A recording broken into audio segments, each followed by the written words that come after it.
Olá, turma. Seguindo então, vamos seguir com hemodinâmica e ver a última parte de contendo embolia, isquemia, infarto e choque. Definindo o que é um êmbolo e um embolismo, né?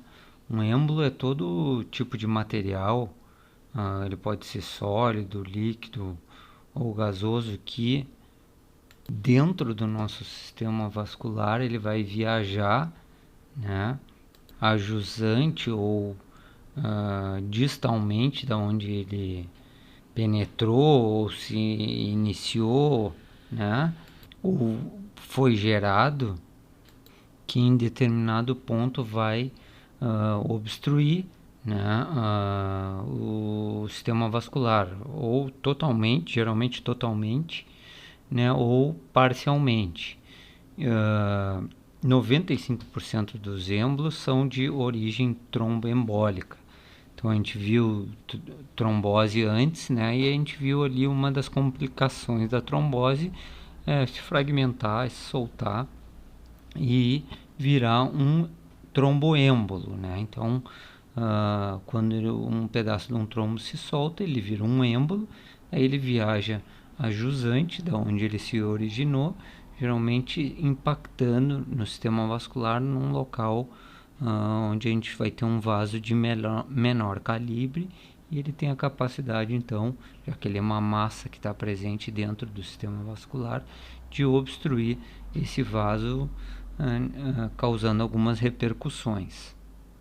Dentro dos tipos sólidos de trombos, de êmbolos, desculpa, a gente vai ter trombos, os próprios tampões hemostáticos primários, material ateromatoso, neoplasias podem atingir a circulação e virar êmbolos, algum tecido que foi implantado dentro do sistema vascular e se torna um êmbolo, parasitas, bactérias e corpos estranhos.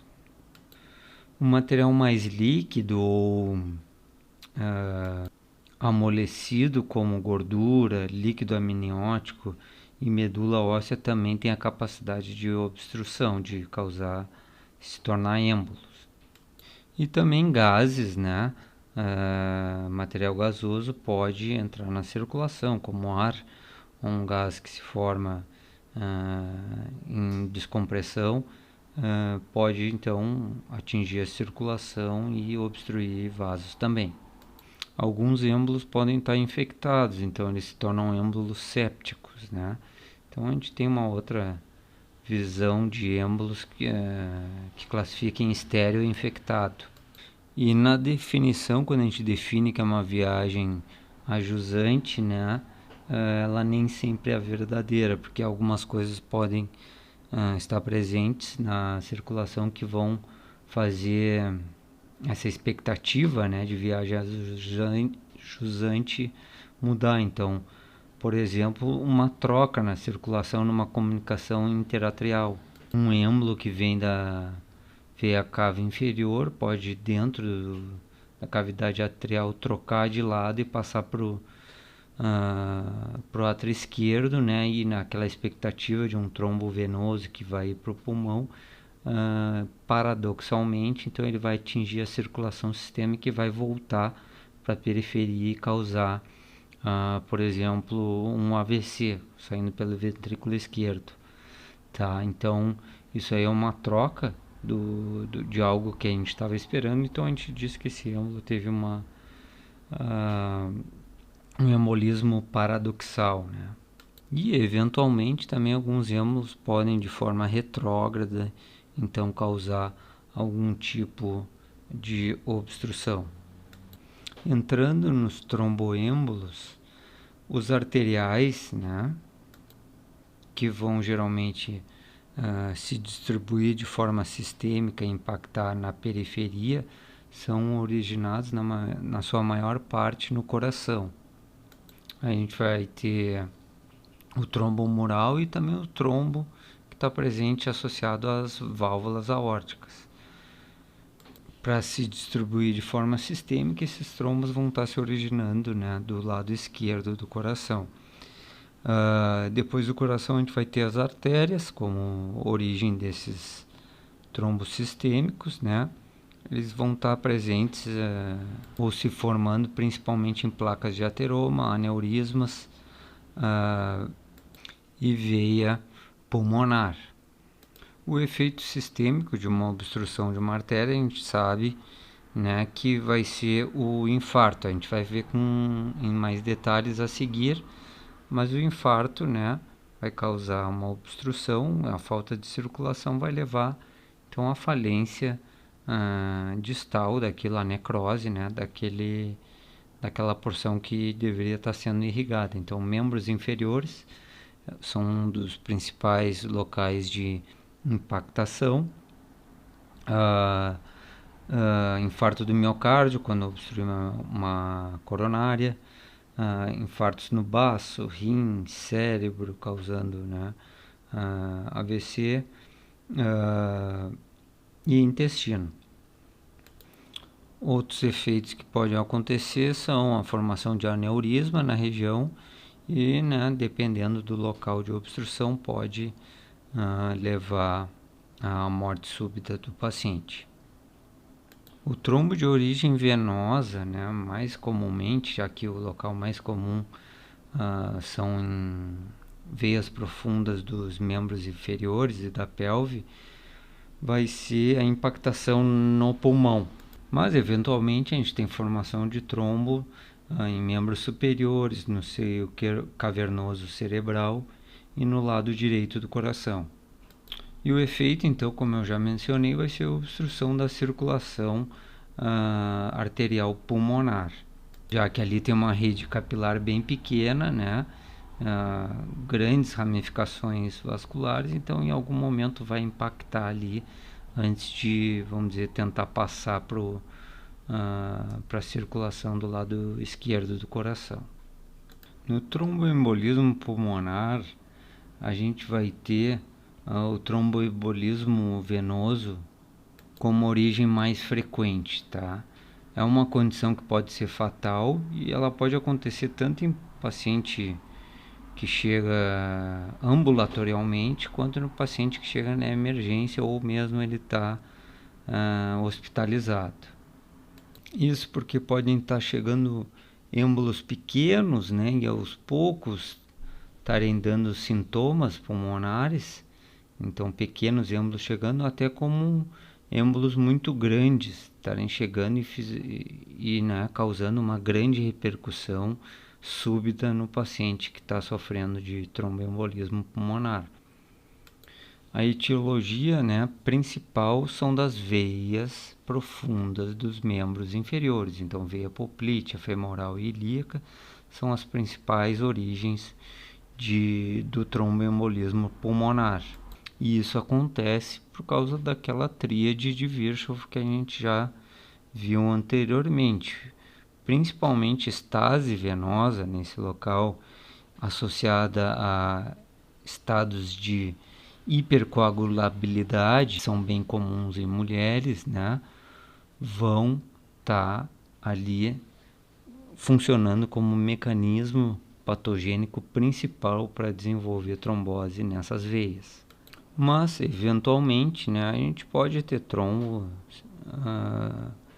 que vai causar tromboembolismo pulmonar se originando em outros locais, como o próprio lado direito do coração, numa ciência cardíaca muito avançada, varizes, né, de membros inferiores, agrupamentos de veias pélvicas, né, região periprostática, veias periprostáticas ou periovarianas, né, todas podem eventualmente então sofrer trombose e desprender, né, algum trombo desses e virar um êmbolo e impactar no pulmão. Como eu comentei antes, o tamanho do trombo vai traduzir o efeito no paciente. Êmbolos pequenos, né, eles podem ser silenciosos no paciente, Mas muitos êmbolos pequenos podem ir acumulando lesões, então, e quando atinge mais ou menos 60% da circulação do pulmão obstruído, o paciente já vai estar entrando num quadro de insuficiência respiratória, né? Êmbolos maiores, eles podem infartar uma área maior do coração, e como o coração tem uma circulação dupla, né? A gente tem também artéria chegando pela circulação brônquica, a gente pode ter até hemorragia nesse local, né, que foi lesado por um êmbolo. Por isso que também muitas regiões de infarto no pulmão elas ficam pigmentadas e não são anêmicas. Aqui nas imagens a gente tem exemplo de áreas de embolismo pulmonar com exposição dos êmbolos. Na imagem de cima, aqui à esquerda, a gente tem uma área triangular de um infarto pulmonar, onde em determinado ponto, né, ocorreu um embolismo com uma lesão distal essa área de obstrução. A gente vê que essa área está escura pela dupla circulação pulmonar, indicando que teve uma hemorragia aqui associada, tá? E então a gente teve um êmbolo aqui proximal a essa área distal, nesse pulmão que foi afetado por um tromboembolismo. Do lado direito, aqui a gente vê todo o pulmão, esse segmento pulmonar que foi afetado, e a gente vê o êmbolo ali obstruindo uma grande artéria que está chegando no pulmão, artéria pulmonar. Aqui uma outra artéria, então, pulmonar, onde a gente observa um grande trombo, né, impactando essa artéria que está nutrindo o pulmão. Como é que eu sei que isso aqui é um trombo e não é um coágulo pós-mortem, né? A gente estudou isso quando a gente viu trombose. No corte histológico, a gente vai ver a artéria, então, com a presença do trombo na luz. Eu identifico que isso aqui é um trombo, vendo aquelas camadas de fibrina, né, e células depositadas em sequência. Aqui a gente tem mais exemplos de trombos, né,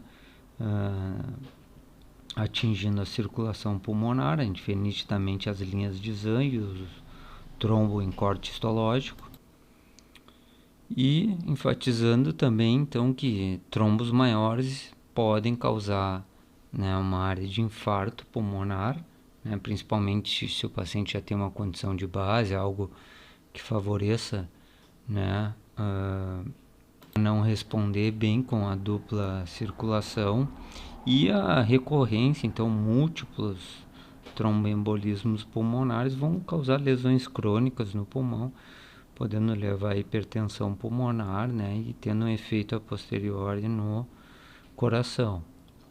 Quais são então as complicações do tromboembolismo pulmonar? Né, a mais derradeira, vamos dizer, é a morte súbita, né? Dependendo da quantidade de pulmão que sofreu lesão no embolismo, pode desencadear uma morte súbita, né, no paciente por parada, né, respiratória e cardiopulmonar. A gente pode ter então também o cor pulmonar agudo, né, que é uma insuficiência cardíaca direita súbita, sim, que vai acontecer pela resistência aumentada no pulmão, né, pela obstrução que está acontecendo. Então a gente tem uma resistência na circulação do pulmão muito aumentado. O coração do lado direito tenta compensar isso aí, e ele vai falhar em fazer isso aí. E claro, com a obstrução a gente pode ter um infarto pulmonar, e ainda, né, em áreas de infarto a gente pode ter uma hemorragia pulmonar. Mas felizmente, né, a maioria dos êmbolos que acometem o pulmão são menores, e em 80% dos casos, né, esses êmbolos são tão pequenos que a gente consegue resolver né, esses pequenos tromboembolismos. Mas podem acontecer alguns desses efeitos, podem acontecer, né, de forma mais crônica. Então, se o tromboembolismo for acontecendo de forma recorrente, crônica, vão aparecer aí sinais crônicos de lesão pulmonar, como hipertensão pulmonar, um corpo pulmonar crônico, uma aterosclerose pulmonar.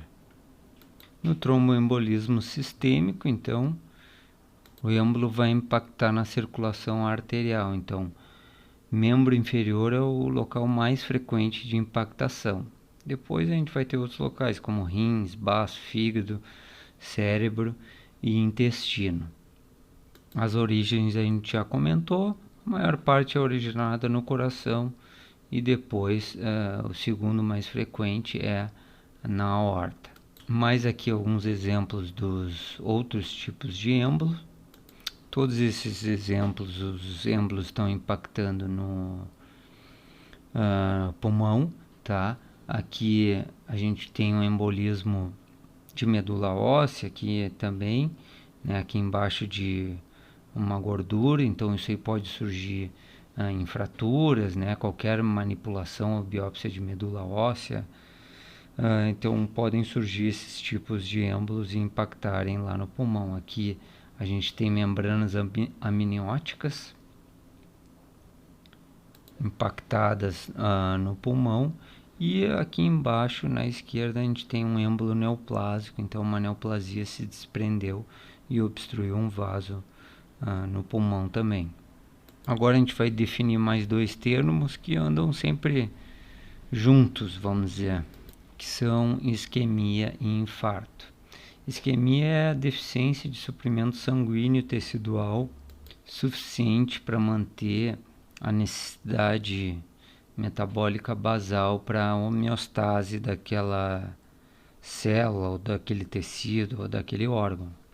A isquemia pode ser parcial ou completa, e o efeito da isquemia pode ser então de causar hipóxia na célula, né?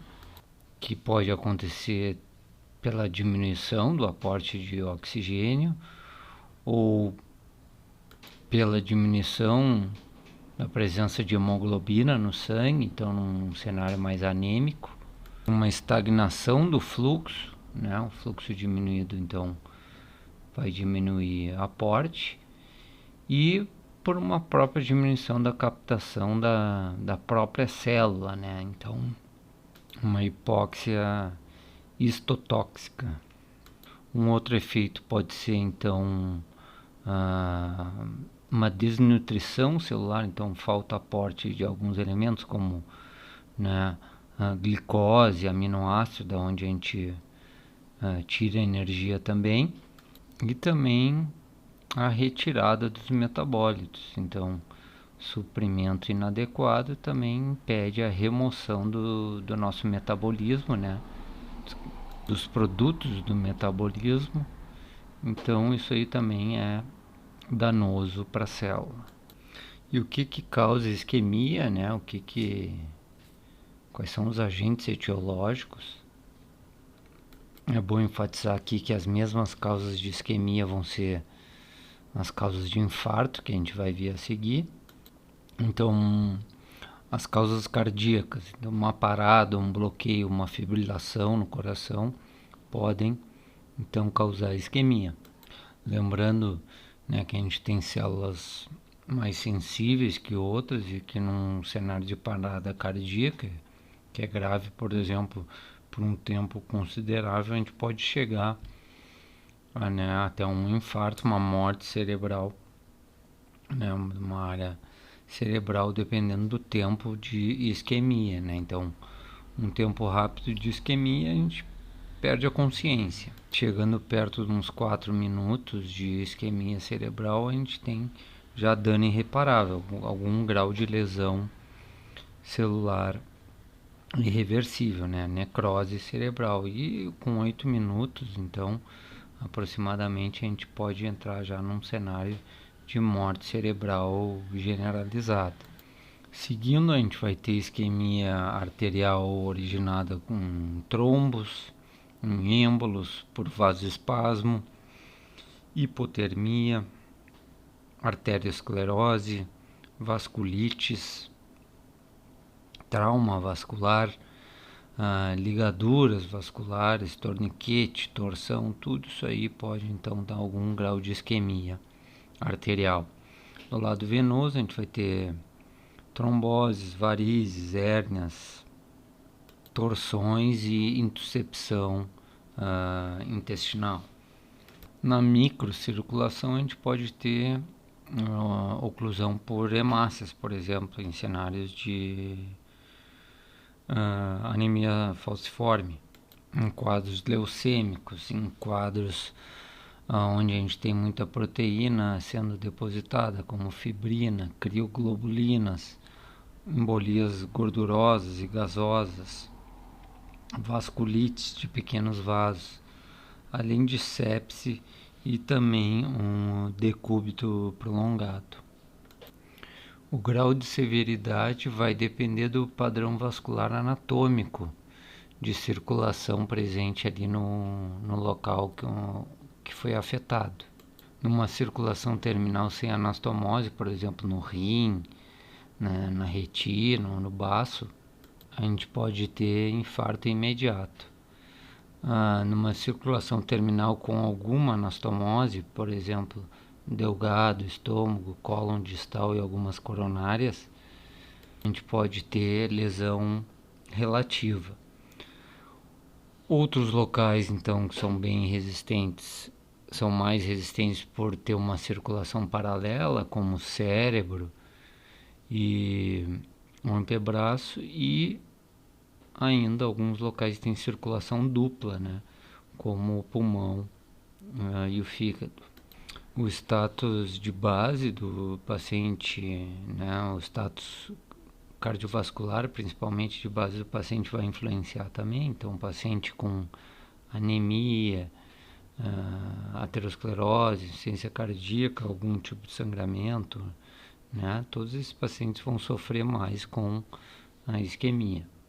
Como eu falei, o tipo de tecido afetado também é importante, né? Uma cartilagem resiste muito à isquemia, ela praticamente nem tem circulação, então ela consegue viver com baixa tensão de oxigênio, ao contrário de um músculo cardíaco, uma célula nervosa, sistema nervoso central. E também a velocidade, então, e o grau, né, de oclusão vascular. Se for uma coisa rápida e grande, né, tende a ser pior do que uma obstrução um grau de isquemia que é lento, né, e pequeno. O efeito da isquemia, então, pode ser também mínimo, né, pode ser nenhum efeito danoso para o tecido, né, de alguma forma ele compensa isso. Ele pode ter apenas um distúrbio funcional, então ele tem uma base que sustenta aquela isquemia, mas em qualquer estresse, né, aumentado, aquele caso clássico do paciente que tem algum grau de insuficiência cardíaca, algum grau de isquemia, que no estresse sobre um jogo de escadas ele sente aquela dor pré-cordial, então a famosa angina. Então é esse limite assim onde o basal se aguenta, mas com o aumento do estresse, então surge a isquemia ali, né, causando lesão. Pode avançar então, além do distúrbio funcional, por uma lesão celular, né, numa fase reversível, geralmente com aquelas fases adaptativas e de lesão celular reversível. E então, se a isquemia for sustentada e suficiente para levar a uma lesão irreversível, vai então a morte celular, e essa morte celular por isquemia, né, a gente chama de infarto, tá? E a gente tem também ainda o cenário de morte súbita, né, onde a isquemia pega órgãos nobres como o miocárdio ou o cérebro e pode levar uma parada súbita do paciente, né, uma morte súbita. Aqui umas imagens de um órgão isquêmico, então uma imagem endoscópica do intestino, onde uma porção dele está com graus de deficiência de circulação. Então tem algo acometendo no intestino que está dificultando a chegada adequada de suprimento, e tem uma parte que está isquêmica nesse intestino. No corte histológico a gente vê o epitélio ainda intacto de um lado, mas em determinado ponto a gente perde esse epitélio, então essa porção superficial aqui está isquêmica, né? Então a gente já tem lesão e perda celular, morte celular numa parte do intestino. A gente identifica uma parte normal, então, e a parte que está isquêmica com lesão.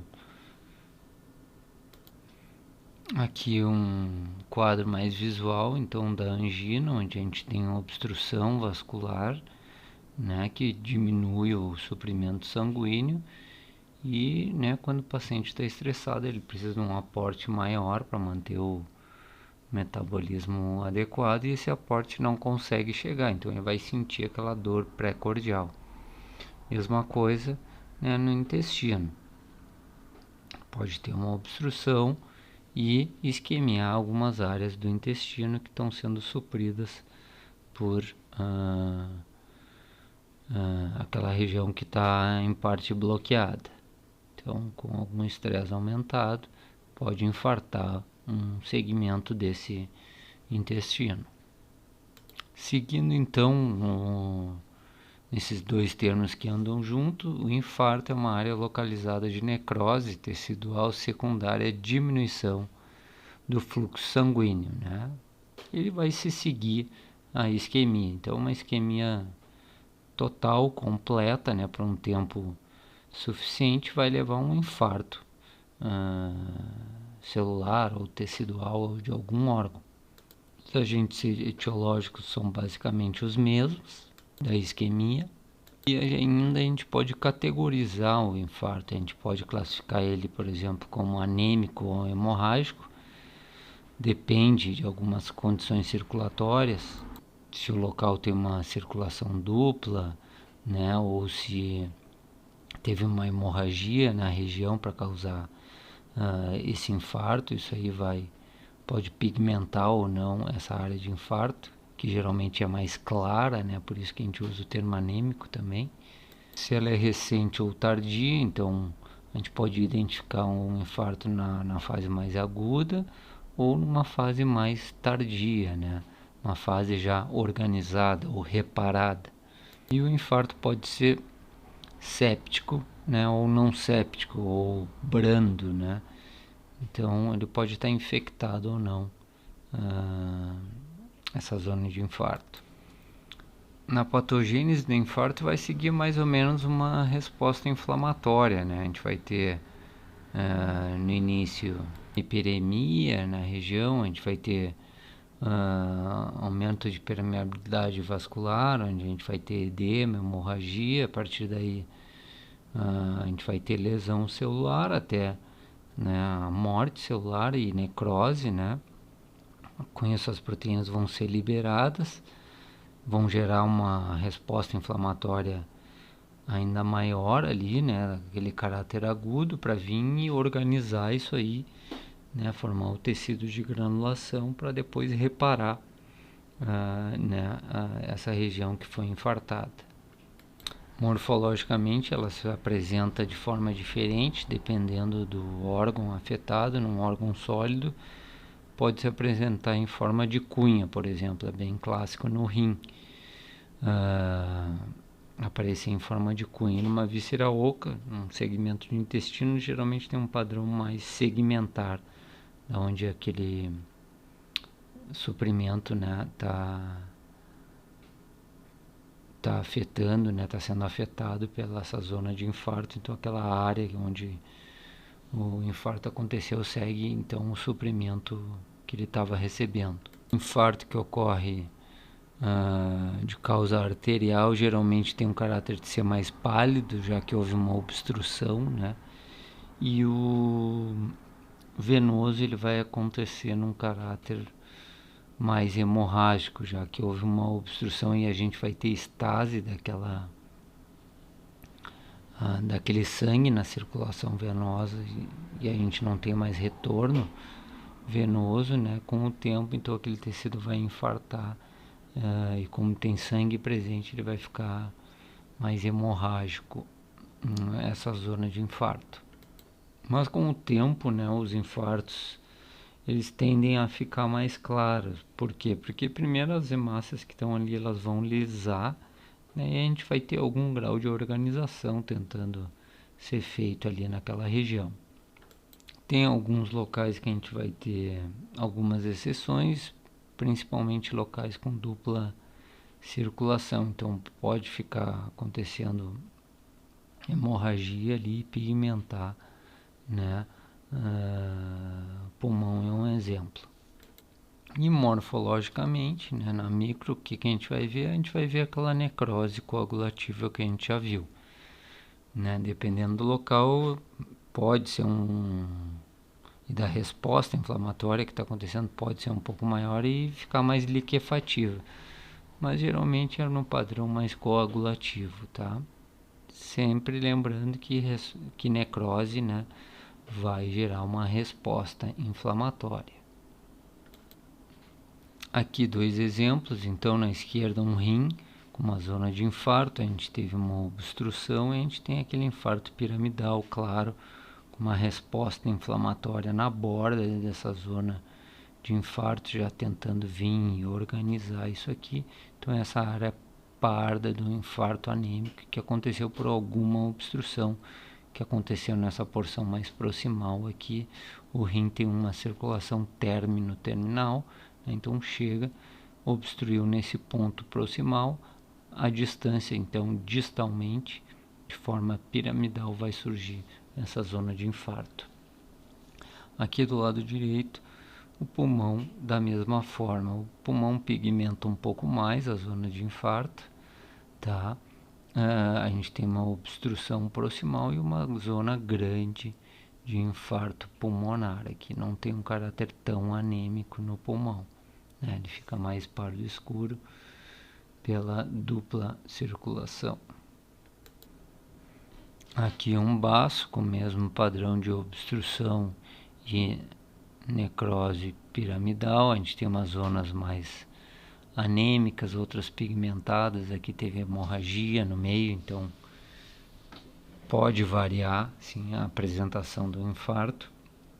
E na microscopia a gente tem o lado mais viável, bem aqui no canto, e uma grande zona de infarto. Aqui a gente vê aquela material proteináceo, as células todas lisadas, sem núcleo aqui na zona de infarto. Aqui um infarto de caráter venoso, né, por uma torção testicular. Então o sangue fica impactado, estagnado aí nessa região. Então a gente chama isso aí de um infartamento, né, onde a gente vai ter estase da circulação, ela fica parada aí, as células entram numa fase de isquemia e com o tempo então elas vão necrosar, vão infartar.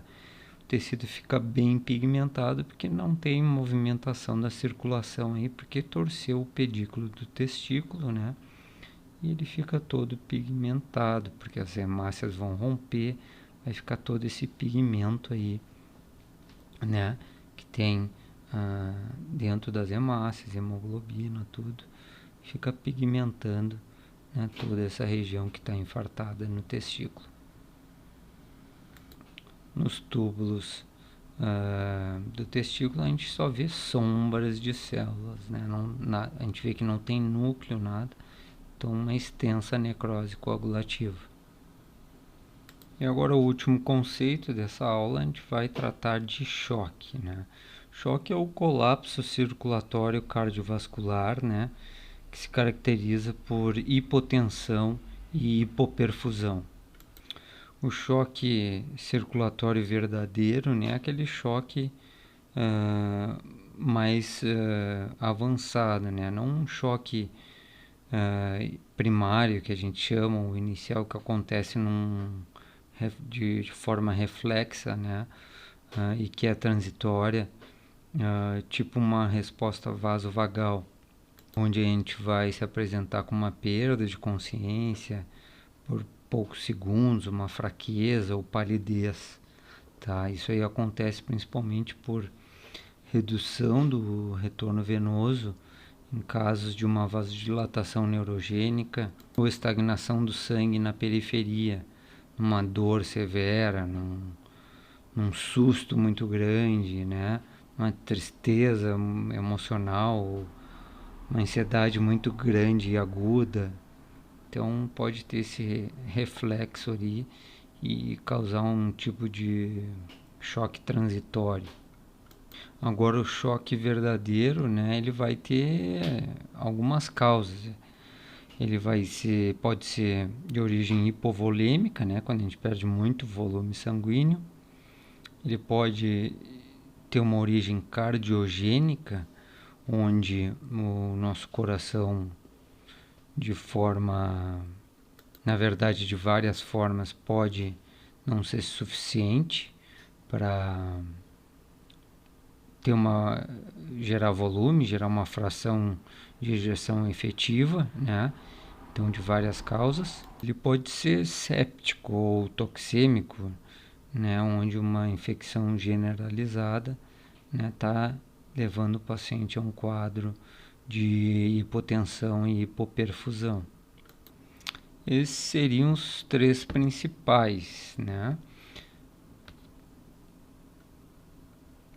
Mas a gente ainda tem alguns outros tipos, como o choque de origem traumática, o choque neurogênico, o choque por uma hipofunção adrenal e o choque anafilático, né? Que é aquela reação alérgica sistêmica generalizada.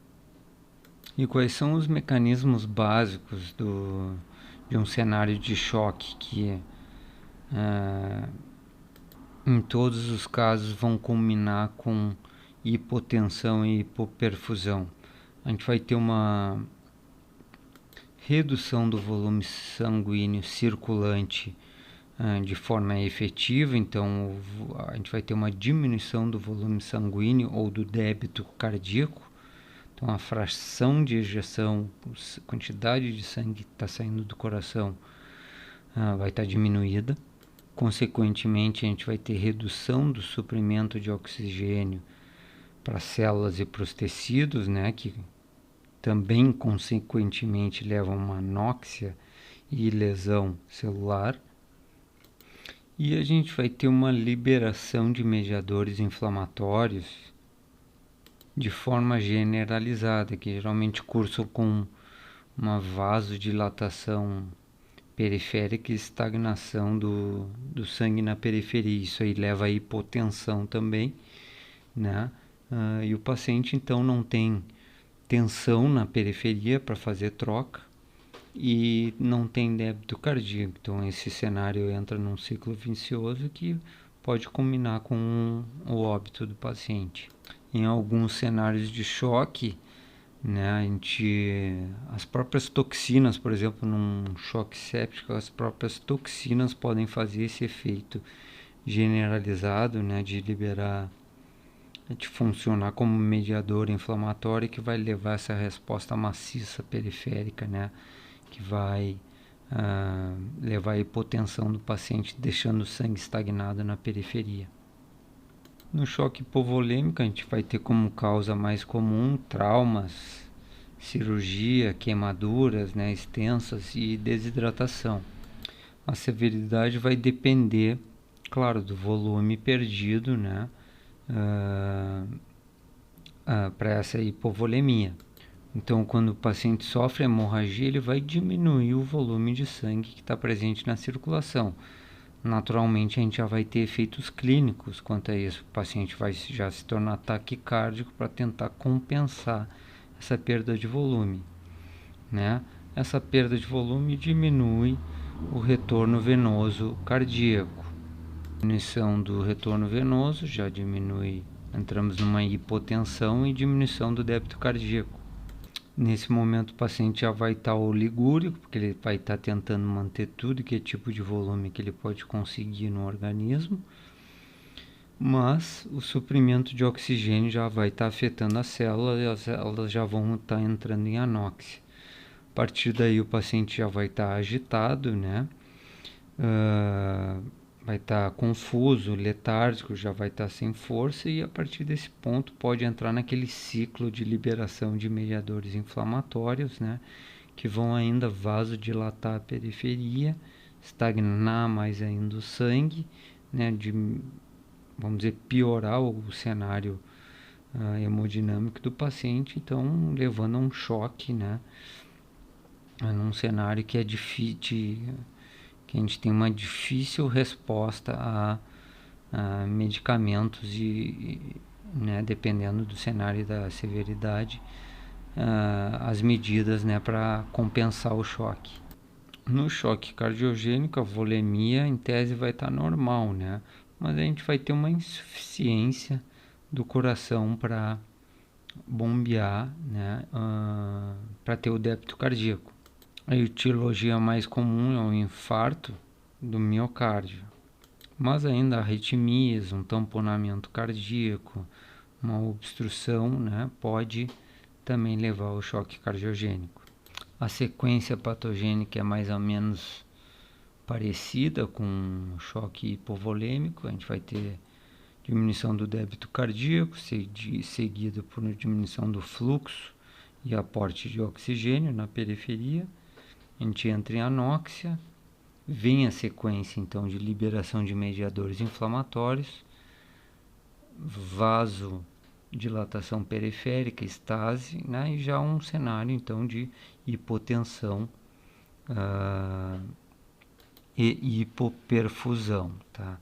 Um cenário associado ao choque cardiogênico é o edema pulmonar, geralmente com uma insuficiência do lado esquerdo do coração, né, de forma retrógrada, o pulmão vai acumular sangue, né, na circulação, e com o tempo ele vai derramar isso aí por aumento de pressão hidrostática no pulmão. A gente vai ficar com água no pulmão, a gente pode até auscultar esse pulmão edemaciado no paciente que está com suspeita de choque cardiogênico.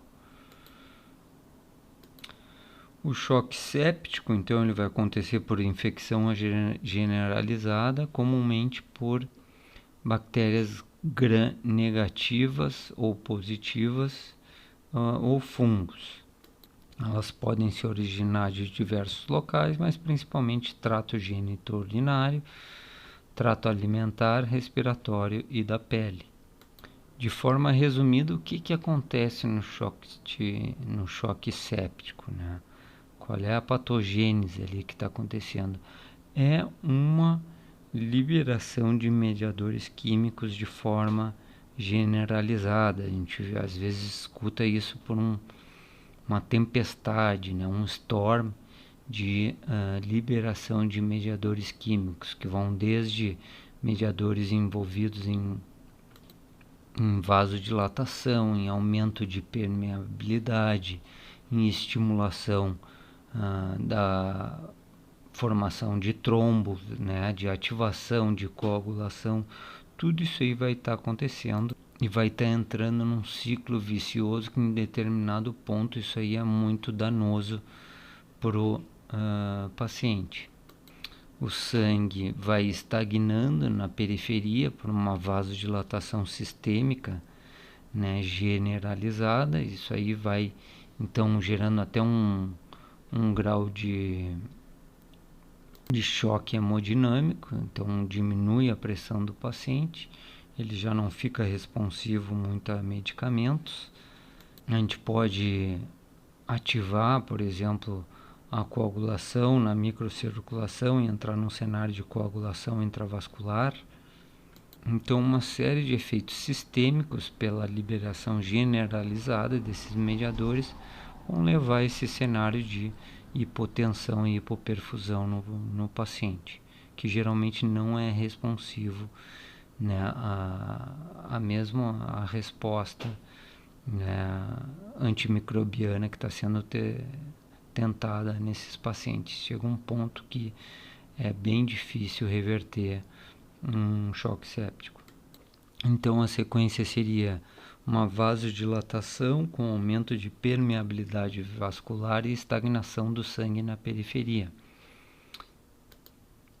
Isso aí leva a uma condição que a gente chama de circulação hiperdinâmica, que na verdade piora o cenário do paciente, porque leva a lesão endotelial e começa a causar um edema né, generalizado e de caráter inflamatório também, que ativa, como eu falei, nossos fatores de coagulação que começam a ser consumidos, né, num cenário de coagulação intravascular disseminada. Nesse ponto, o paciente já está num quadro de muita hipotensão, pode até ter várias hemorragias pelo consumo de todos os fatores de coagulação e a tendência é entrar em falência múltipla de órgãos, né, já nesse estágio. Então, o choque séptico ele pode ser dividido em estágios, porque ele tende a ser progressivo, né? Então ele tem uma fase do choque séptico onde a gente consegue compensar. Tem uma fase do choque séptico, então, que ele já entra numa descompensação, né, que a gente observa, e o paciente já não consegue mais responder às tentativas, né, de reverter esse quadro. Então, se ele entra naquele estágio progressivo, né, a gente já vê que vai ser muito difícil de fazer ele retornar nessa condição, até então chegar no estágio irreversível, né, onde já o paciente está fadado a entrar e sucumbir, né, a esse cenário. A gente tem várias características para identificar esses estágios, e o descompensado e irreversível é aquela fase onde a gente já vai ter então vasodilatação periférica progressiva, muita permeabilidade vascular, né? A gente vai ter condição de SARA, né, que é a síndrome da angústia respiratória do adulto. Então a gente tem uma hipoperfusão pulmonar, o pulmão não tem mais tensão de troca ali, o paciente está entubado, né? A gente vai ter isquemias, infartos generalizados, e a gente vai ter aquele cenário de hipercoagulação. Então o paciente vai estar coagulando e consumindo todos os fatores de coagulação. Aqui segue mais um quadrinho para tentar mentalizar essas fases do choque.